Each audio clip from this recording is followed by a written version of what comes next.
Nous sommes mercredi 12 février 2025. Mesdames et messieurs, vous êtes bien sûr sur Sport FM et c'est l'heure du journal du matin. Merci de nous choisir pour vous informer. Voici les titres. Revoilà le championnat de football de deuxième division au Togo.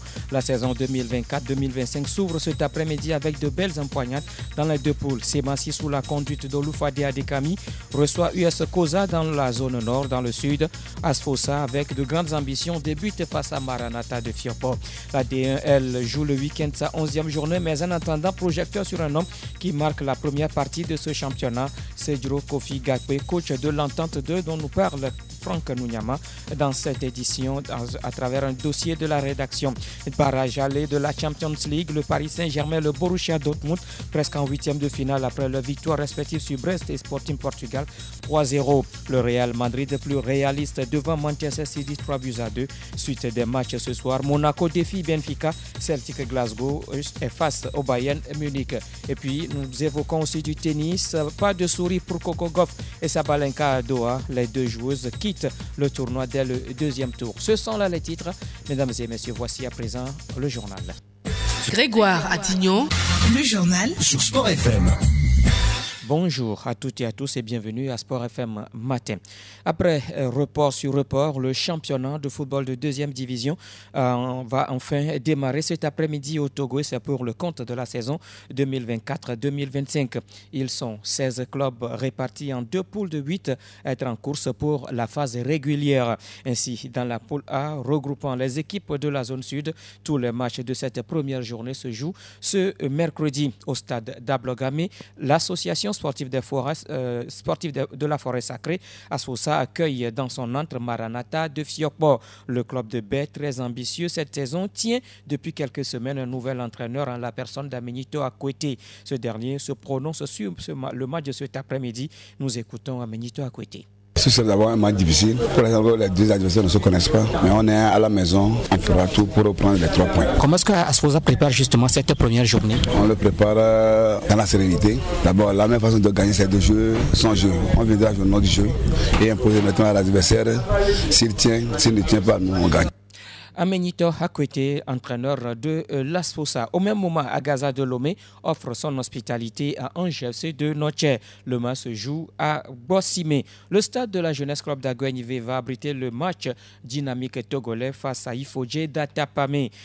Puis Arabia de Tablibo est l'hôte de la Jeunesse Club d'Aguenivé. Le match se joue à Tablibo. Dans la poule B, c'est-à-dire la zone nord, c'est une première journée qui s'étale sur 3 jours. Cet après-midi et pour son premier match de la D2 après 40 ans dans l'élite, Semassi de Sokode reçoit US Koza, des guerriers de Tchaoudjo qui se sont attachés depuis le mois de septembre 2024 les services du coach Olufade Adekami, lui qui avait déjà coaché les Sémons dans le passé. Un retour chez les guerriers que salue Olufade Adekami. Ça fait toujours plaisir de revenir dans la maison où on connaît déjà et où on a fait de bonnes choses. Et on a de bons souvenirs aussi. Pour moi, je pense que c'est un plaisir de revenir. Et puis aider le club que j'aime tant pour vraiment remonter la pente. Parce qu'aujourd'hui, on voit que Semassi peine un peu. Et puis, côté sportif, ça ne marche pas tellement. Mais si je lui donner le coup de main, c'est pour ça que je suis là aujourd'hui. Avec tout le bureau, le commerce de Semassi, c'est comme un nouveau élan. Et pour moi, c'est une bonne chose pour qu'au moins on puisse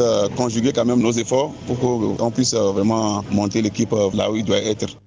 L'entraîneur de Semassi de Sokode, Olufade Adekami. L'autre match de cet après-midi dans la poule B se joue au municipal de Kara. Bikenti de Bassa s'oppose à Agua de Kusuntu. Demain jeudi à Sokode, le Tchaoudjo Athletic Club affronte Fodan de Dapaon. Puis vendredi, toujours au municipal de Sokode, Koroki Metete de Tchamba s'explique avec Akadel de Doufelgou. Coup d'envoi de tous les matchs, 15h30. Sport FM. Sedro Kofi Gakpe fait partie des entraîneurs les plus en vue en cette première moitié du championnat de football de première division saison 2024-2025. Florent et Grabaramda Kataka connaissent les qualités du technicien de l'Entente 2. Il en parle dans cet élément de Franck Nounyama. S'il a de la réussite avec les jaunes et bleus de Kodjovia Kopegné Konakpo Adjololo pour sa première en tant que head coach de l'Entente 2, c'est parce que Sedjuro Kofi a été patient selon Florent Egra Kataka, administrateur principal du centre Swallows. Le coach Sedjuro, c'est un coach qui est resté longtemps dans l'ombre de plusieurs coachs. Cela est à son avantage parce que Sedjuro, c'est quelqu'un qui n'hésitait pas à ramasser les plots et tout ça sans lui faire offense en équipe nationale sous Claude Leroy. Au-delà de la sobriété de l'homme, c'est un monsieur qui a appris ce qu'il fait, dit Florent Egra Kataka. C'est lui qui faisait les basses besognes, il était autour de l'équipe, il est resté tranquille, très disposé. Encore, c'est un enseignant de l'INJS, c'est lui qui forme la section football, lui et Tometi Kayi, au niveau donc de l'Institut national de la jeunesse et sport. Sedjuro Kofi n'hésite pas à jouer les seconds rôles, il accepte d'être patient et humble pour apprendre. C'est l'un des messieurs les plus humbles, je l'envie même d'ailleurs pour cela. Le monsieur, il n'y a pas mieux que lui en termes d'humilité. Maintenant, il a encore été sous Bawabako, il est resté toujours tranquille, même entre-temps, il a fait quelques piges au niveau de Dito et il a été toujours adjoint. Il me fait penser à Guy Stéphane, toujours dans l'ombre des champs, mais c'est eux qui font le job. Enfin, selon Florent Egra Kataka, administrateur principal du centre Swallows, Sedjuro Kofi respecte son métier et a toujours attendu le bon moment. Ici, les gens n'aiment pas être adjoint, mais quand tu es adjoint, tu apprends. Il a appris, aujourd'hui on lui a donné l'occasion, il fulminait. Moi j'ai discuté à plusieurs reprises avec lui et il me disait son envie de lui aussi faire l'expérience. Mais comme il est resté sage, il a appris auprès des gens, des sages. Aujourd'hui, il est en train de le dérouler et il fait confiance aussi aux jeunes. Il a rajeuni l'équipe, mais effectivement, il a gardé des anciens comme le capitaine, par exemple, d'Entente 2. Ça ne ment pas. Le football, vous respectez certains codes, au moins ça donne quelque chose. Je ne sais pas ce que ça va donner jusqu'au bout. Pour l'instant, Sedjuro Kofi fait une bonne première moitié de saison avec l'Entente 2, pourvu que ça continue. C'était là le dossier de la rédaction présenté par Franck Nouniaman, dossier sur Sedjuro Kofi Gakwe, actuel entraîneur de l'Entente de Lomé. Justement, parlant de l'Entente de Lomé, le club de Kodjovia Kopegné Konakpo Adjololo a repris le week-end dernier les commandes de la D1. Une saison pour l'heure parfaite pour les jaunes et bleus de la capitale qui refusent de clarifier leurs objectifs. Écoutez le coach Sedjuro Kofi Gakwe justement sur le sujet. C'est le maintien au haut du trône. Le maintien, c'est dans le ventre mou du classement, monsieur l'entraîneur. Non. L'objectif, au fait... Clairement, vous jouez quoi? Je pense que le bureau nous a fixé comme objectif le maintien. On s'est dit que l'appétit vient en mangeant. On ne va pas faire l'occasion de faire de petites choses. Donc, je pense qu'on est dans l'objectif. En définitive, ce résultat, il est bon pour vous, ce 0-0. Oui. Les matchs dessus ne se ressemblent pas. Je pense qu'on va tirer des leçons de ce match et ce pour les autres matchs aussi. Voilà, Gakwe Kofi Sedjuro, l'entraîneur de l'Entente de Lomé. Boulesso souffle, lui, le chaud et le froid partagé entre les joies et les déceptions au sein des supporters. Tchèque Bedema Sitope, le coach, est bien conscient. Il en appelle aussi à la patience du 12e homme. C'est des matchs difficiles et quand il y a de ces matchs-là, non seulement il faut travailler sur le terrain, mais psychologiquement, il faut être prêt pour les affronter. Parce que c'est de ces genres de matchs qu'il faut gagner pour se maintenir au haut du tableau. Ce n'est pas les matchs peut-être des équipes qu'on croit peut-être un peu faibles, non. C'est les gens avec qui vous êtes à peu près au classement, au même point. C'est ces genres de matchs qu'il faut gagner pour tenir au haut du tableau. Donc on y croit toujours. Le mot pour le public, malgré tout, ils sont là, ils sont nombreux. Quel message pour vous? Oui, c'est une déception parce qu'à la maison, il n'y a pas autre résultat à faire que de gagner. Bon, maintenant, on leur demande patience, de croire en nous, de toujours croire. Nous allons continuer le travail. J'ai toujours dit que nous avons 26 journées. On apprend chaque jour des petites erreurs et puis je crois que jusqu'à la fin du championnat, chacun fera le calcul et puis on verra. Sitope Tchèque Bedema, il est l'entraîneur de Boulesso des Lacs, des propos recueillis par Latif Yoruma. Sport FM.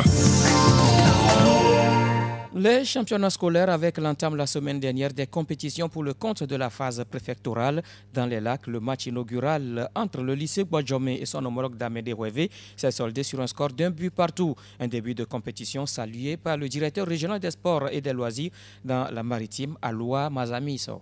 Je voudrais tout d'abord remercier Madame le ministre des Sports et des Loisirs pour avoir relancé les championnats scolaires édition 2024-2025 et avoir choisi le PP Agodan à Boadjomé pour le coup d'envoi des championnats scolaires universitaires dans la région maritime. Et le match se déroule bien comme vous l'avez suivi. Vraiment, on a des talents et qu'on ne peut que chercher à promouvoir pour le meilleur devenir du football togolais. Les attentes, c'est d'inviter tous les chefs d'établissement, nos apprenants, les encadreurs, les enseignants DPS à œuvrer pour que ces championnats scolaires universitaires dans la région maritime comme dans les autres régions puissent se dérouler dans le fair play afin que vraiment les meilleures équipes puissent sortir championnes et pouvoir représenter valablement les différentes préfectures pour les phases régionales et également les phases nationales.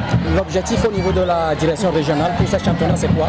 L'objectif, c'est en toi d'avoir les meilleures équipes possibles pour pouvoir représenter dignement la région et d'avoir un ou deux trophées nationaux pour que la région maritime puisse sortir gagnante.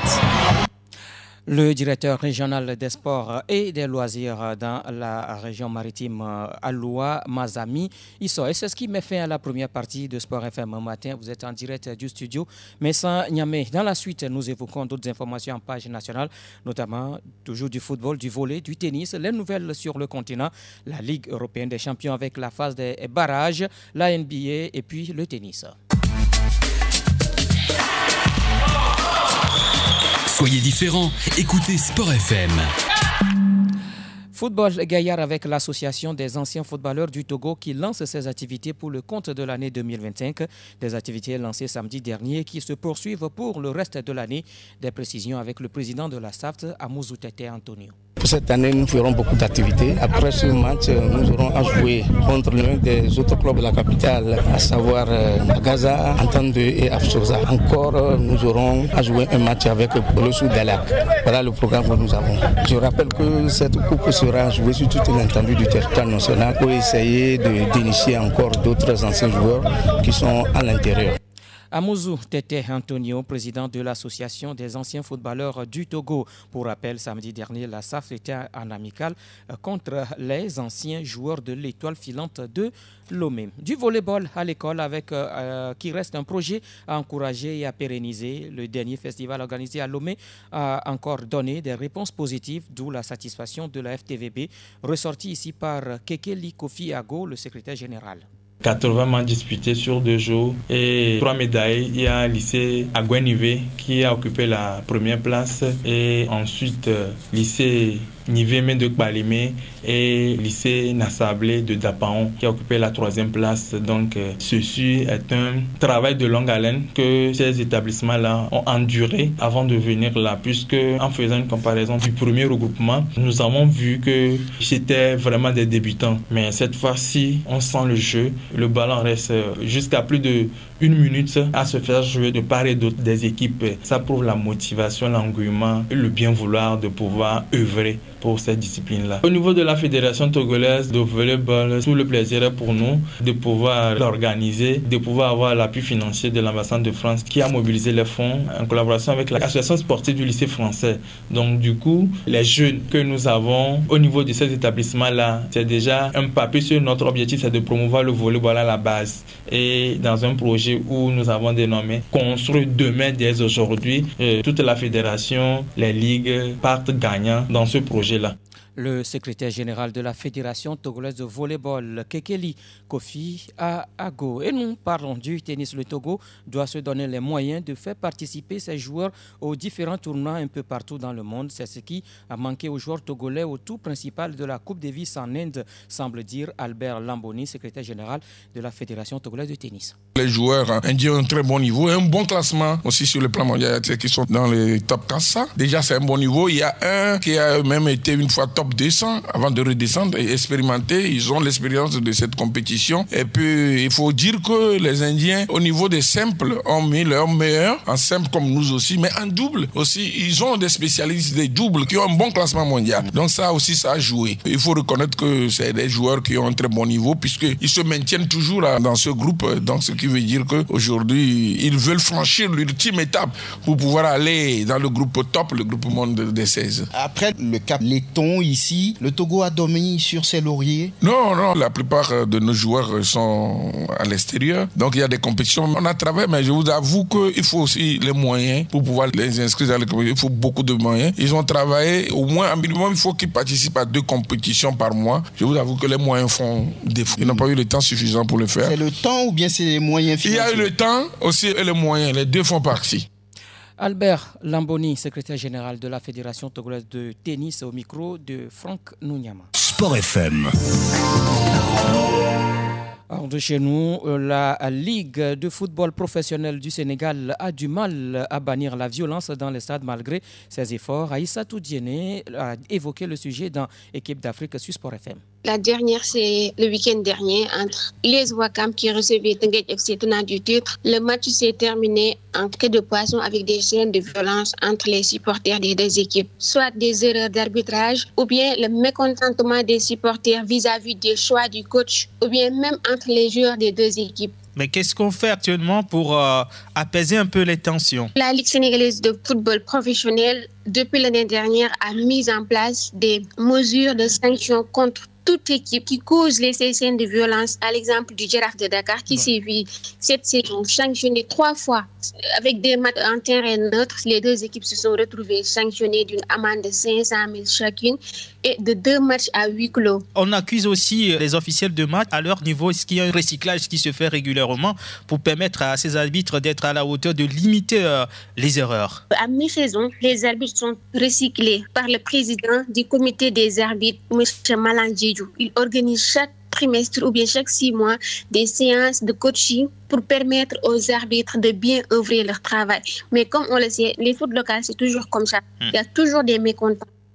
Aïssatou Diéné, depuis donc le Sénégal, c'est dans l'émission Équipe d'Afrique sur Sport FM au micro de Roméo Yétor. La Tunisie tient enfin le remplaçant de Fawzi Belzarti au poste de sélectionneur de l'équipe nationale de football. Il s'agit de Sami Trabelsi qui fait ainsi son retour à la tête des Aigles de Carthage quelques années après les avoir quittés. C'est donc le choix de la Fédération tunisienne de football qui a annoncé la nouvelle lundi. L'ancien défenseur de 57 ans qui avait déjà dirigé la sélection entre 2011 et 2013 a été préféré à Nasreddine Nabi et Mehdi Nafti qui avaient été pressentis auparavant. Sami Trabelsi aura pour adjoint Amadi Daou et Mohamed Seli. Les premiers matchs de Sami Trabelsi avec les Aigles de Carthage, c'est en mars prochain dans le cadre des éliminatoires de la Coupe du Monde 2026. La Tunisie affronte le Libéria et le Malawi pour le compte de la 5e et 6e journée. Après 4 journées, les Tunisiens sont leaders de leur groupe avec 4 victoires en autant de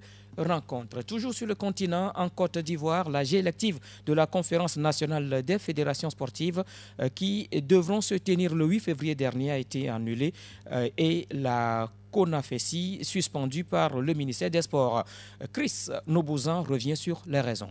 Le ministre délégué auprès du Premier ministre, ministre des Sports et du Cadre de vie, Adjé Silasmench, souligne des risques de troubles à l'ordre public liés au maintien de l'élection que devait abriter le siège de la Direction générale des sports à Cocody Bonhoumé. Pourquoi cette suspension? Eh bien, une pétition a été signée par 19 fédérations pour contester la régularité du processus. Toute chose qui, selon le ministère des Sports, constitue une menace de contestation des résultats avant même que l'élection ne se tienne. Alors, toutes les activités de la CONAFESI sont donc suspendues jusqu'à l'élection de son nouveau président. Adjé Silasmench invite par ailleurs toutes les parties à un dialogue afin d'organiser des élections consensuelles. C'était là donc Chris Nobouzan sur la situation donc de la CONAFESI et Chris Nobouzan donc dans l'émission Équipe d'Afrique avec Roméo Yétor. Sport FM. Nous sommes sur le vieux continent, c'est bien parti pour le Paris Saint-Germain en route pour les 8e de finale de la Champions League. Le club francilien a de nouveau confirmé sa suprématie sur Brest au match aller des barrages de la C1. Paris s'est imposé 3-0, dont un nouveau doublé d'Ousmane Dembélé. Une victoire à l'extérieur qui permet aux champions de France de foncer tout droit vers les 8e de finale. Même cas de figure pour le Borussia Dortmund. Le club allemand est allé battre en déplacement le Sporting Portugal 3-0, dont une réalisation, une passe de Serhou Guirassy. Ça a été le premier match de Niko Kovac en C1 comme entraîneur de Dortmund. Le match de toutes les attractions entre Manchester City et le Real Madrid a tourné à l'avantage des Merengue renversant 2-3. Erling Haaland a réussi un doublé pour les Sky Blues alors que Mbappé, Brahim Diaz et Jude Bellingham ont marqué pour la Maison Blanche. Puis, de justesse, la Juventus s'en sort devant le PSV Eindhoven Saint-Étienne 2-1. Ces barrages allés se poursuivent ce soir avec 4 autres rencontres. À 17h45, le club Bruges affronte l'Atalanta Bergame. Les autres matchs ont lieu à 20h. L'AS Monaco joue Benfica. Le Feyenoord Rotterdam a rendez-vous avec l'AC Milan et puis le Celtic Glasgow joue gros face au Bayern Munich. NBA, c'est une nuit qui a été bien remplie pour New York et Détroit. Les Knicks s'imposent sur le parquet d'Indiana Pacers 115-128. Une victoire rendue possible grâce à Karl Anthony Towns qui a cumulé 40 points, 12 rebonds et 5 passes. De leur côté, les Pistons sont allés détruire les Bulls de Chicago sur le parquet 92-132. Memphis Grizzlies l'emporte sur Phoenix Suns 119-112. La série noire se poursuit pour Philadelphie battue à nouveau et cette fois par Toronto Raptors 106-103 malgré les 27 points de Joel Embiid. Sport FM. Tennis pour refermer cette édition. À peine arrivée qu'elle reprend le chemin de retour, Aryna Sabalenka prend la porte dès son entrée au tournoi WTA de Doha. La récente finaliste à l'Open d'Australie est éliminée par Ekaterina Alexandrova en 3-7, 3-6, 6-3, 7-6. C'est déjà la porte également pour Coco Gauff dès le deuxième tour. L'Américaine tombe devant l'Ukrainienne Marta Kostyuk 6-2, 7-5. Victoire de Ons Jabeur devant Qinwen Zheng 6-4, 6-2. La Tunisienne affronte en huitième de finale Sofia Kenin qui a écarté Alicia Pax 7-6, 3-6, 6-2. Elise Mertens bat Kristina Buksha 6-2, 6-3.